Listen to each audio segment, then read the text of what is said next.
Hey, I'd like to welcome you to another episode of Mission Matters. My name is Adam Torres, and if you'd like to apply to be a guest on the show, just head on over to missionmatters.com and click on Be Our Guest to apply. All right, so today's a special episode. We have Jason Kennedy on the line. He's president and CTO over at Trackside Systems. Jason, welcome to the show. Thanks for having me. Glad to be here. All right. Well, Jason, I'm excited to have you here, and we got a lot to cover. So we got a book that we're working on together that we'll be releasing. So more to come on that. We'll talk about Trackside Systems, really the amazing growth and what's going on with the company. So excited to get into that as well. But to start off this interview, we'll start it the way that we start them all with our Mission Matters Minute. So Jason, we at Mission Matters, we amplify stories for entrepreneurs, executives, and business owners. That's our mission. Jason, what mission matters to you? So our declared mission at Trackside Systems and my personal mission is to modernize motorsports. And the way we do that is allowing especially grassroots level motorsports venues to get the modern systems they need to compete with all the other forms of entertainment that exist in the world. Yeah, it's great. And it's a great story. And we'll go further into it. So I want to know, first off, how did you get on this, like motorsports, making that your career? How did all that come about? Did you grow up in the motorsports industry? How'd that happen? Not specifically. It was kind of a hobby turned into a business, which I think happens to a lot of entrepreneurs. But it all started for me with a car club that I was in, and they were organizing events at road course racetracks. And I kind of fell in love with driving on the road course. It wasn't really racing. It wasn't competitive. It was just a bunch of people with some cars having fun and learning what they can do in a safe environment. And for me, we actually had a group that turned into a business of running these events at racetracks. And then we built software around that because we realized we had kind of an opportunity on our hands, and we kept branching that out and building software to run it. We went from running about 2 events a year to about 36 events a year with that. And people kept asking me at our events, they're saying, hey, where did you get your software that you're using that I register through and that sends these text messages and does all this digital paperwork for me and all this stuff? And I told them we wrote it, and they kept asking if they could have it. For the longest time, I said no. And then I finally decided enough people asked that I was going to say yes. Wow, what a story. So when this started, you were looking at just, solving a solution for yourself and really for your club and the individuals you were around. Was your original intention, did you think that Trackside Systems would grow into what it was now? And I'm sure maybe the name wasn't even there then, I don't know, but was that your vision originally, or was it really just focusing on the problem at hand? It was just focusing on the problem at hand. So I had no vision at that time of doing anything with the software business at all. Yeah.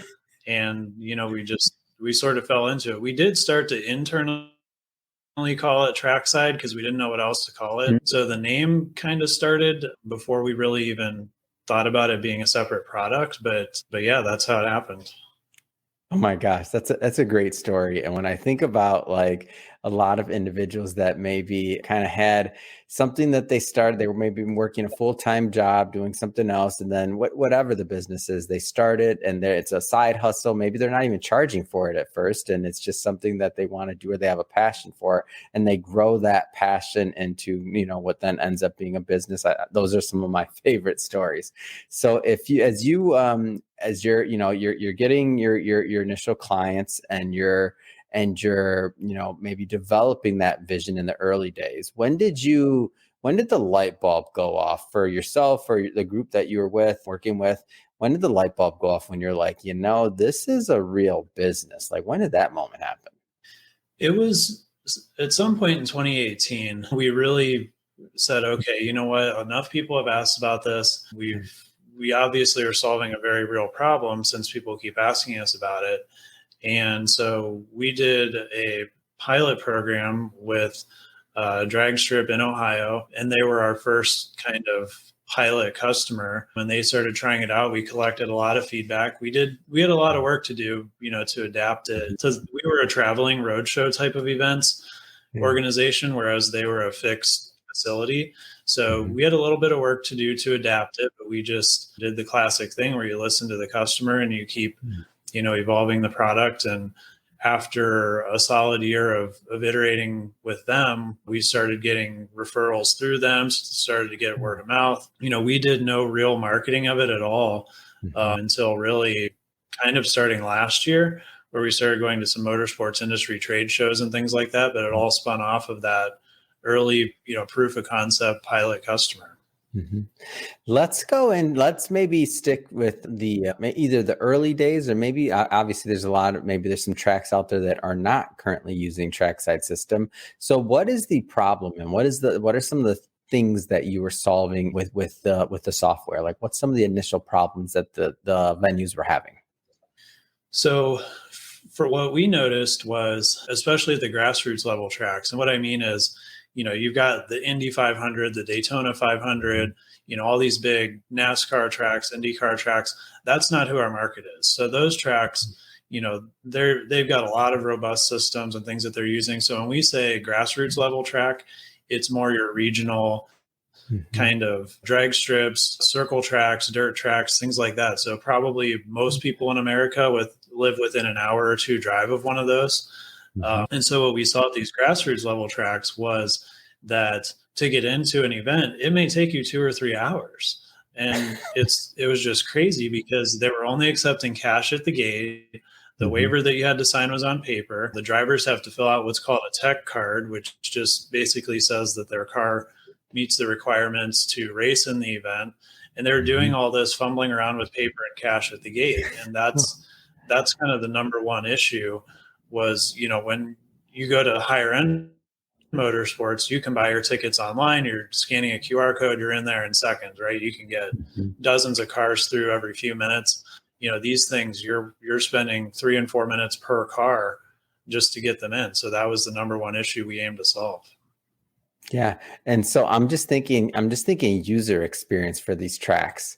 So you're going, you have your family, you're going to watch it, you're going to watch an event or something, and you're waiting in line for 2 hours or maybe even more sometimes. Like how many events would you go to? Like, I feel like this has to kind of eaten away a little bit at the user experience for the people attending the events. Like, I don't know, I don't necessarily want to wait a couple hours in line to do this. Like, it seems like after solving that problem, it's possible that revenue and things would go up for these events. Am I off on this, or? No, you're absolutely right. And we learn about it firsthand by going to these there's track owners meetings, they're called. So it'll be kind of a small conference setting where, a set of track owners get together in an area. I was just at one of these out in the Midwest last week. And, part of the discussion is how do we get new and younger people into motorsports? Because at the grassroots level, it's been said for years, we're really struggling to get new people into this. Yeah. And so I'm the only one raising my hand and saying, hey, maybe we have to do business the way that younger people expect to be able to do business. Maybe they need to be able to sign up online. Maybe they need to not have to pay with cash. How many people even carry cash these days? So, to me, it's absolutely imperative to let people pay the way they want to pay and let them transact the way they expect to. I mean, even fast food has all that stuff these days. So it's just unavoidable. Yeah, that makes so much sense. How was that message received in that particular meeting? I'm just curious how that looks. It's a mixed bag, that's for sure. So, you've got longstanding track owners that have made things work for 20, 30, 40 years. And, if they're happy with their business performance and they can operate that way, then that's, that's fine, that they can be happy doing that. But what we're seeing is the time has come where, drag racing was really in its prime with a lot of new drag strips and things going in, kind of really 50, 60 years ago at this point is when like a lot of new ones were being built. Yeah. And so a lot of these facilities have stayed either with the original owner or the original family, at least for a long time. We're talking very much family run businesses here. These are not, in most cases, big conglomerates or anything like that.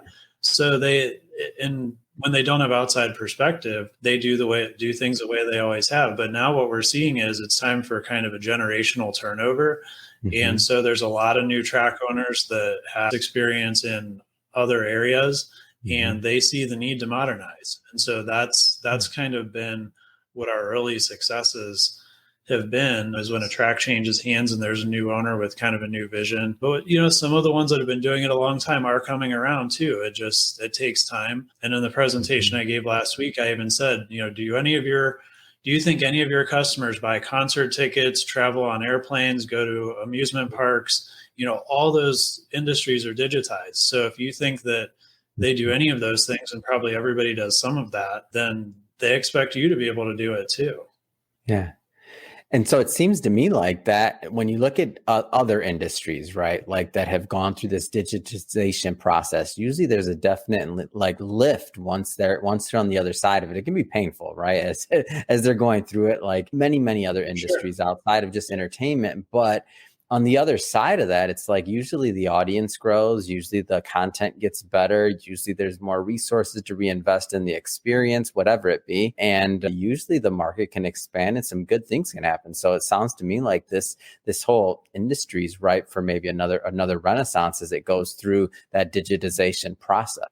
I think so. And these track owners are good at producing a quality show. They work Yeah. hard to get different types of racing at their venues, a lot of different cool kinds of cars to see. So they do a great job producing their shows, but the business operation hasn't really kept up with the times. And so I've kind of jokingly told people I'm going back to like 70s and 80s marketing materials that credit card companies used, just to show like how much more people are willing to spend when they can pay with a Mhm. credit card. It makes a difference of not just selling the event ticket, but maybe you sell some souvenirs and some food and Mhm. all those other things. If people can only pay with cash, they only have so much, and then they can only spend so much. But when you have more flexible options, the Mhm. sales naturally go up.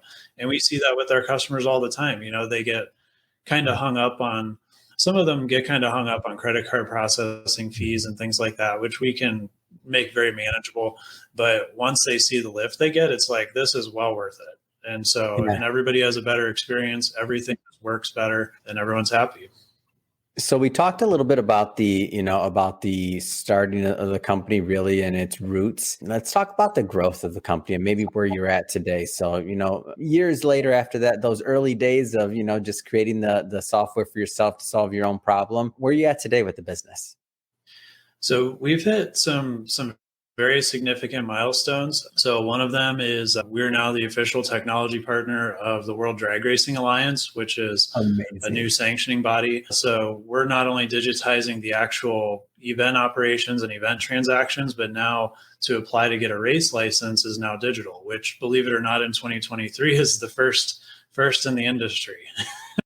So there were just no systems to manage that. And there's kind of this whole side of motorsports that most people don't even see. So like if you go to a drag strip and you watch a weekend of racing, the Mhm. people doing that racing could be your neighbors. These aren't, high paid professional Mhm. racers in most cases. Some are. There's very certain, funny cars and jet cars and really high end stuff. But like your average weekend, these are people that do this for fun, and they're there to compete. There's a lot of prize money at stake and all that, and their experience hasn't changed in a very long time. So it's important to modernize that side of it too, so that we can get younger people that want to get into racing and keep doing that.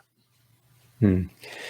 Where do you see the future of the industry going, really? Just motorsports in general in relation to your market. Like, where do you see that going? There's a lot of talk of electric vehicles, and that's very unignorable. So there are electric vehicle drag races. There are numerous different forms of electric vehicle racing. It's kind of a whole different technical aspect to it. It's interesting. I mean, people are still learning a lot of how that works, but Mhm. I think as a whole, the industry has grown very significantly. It has overall attracted Mhm. some new people. But, I think what the industry needs to keep working on is not just the visibility of Formula One and NASCAR and IndyCar, but the visibility and the experiences that are available, in your hometown and a lot of small towns throughout America where these grassroots tracks are. But I think if these tracks continue to modernize, whether it be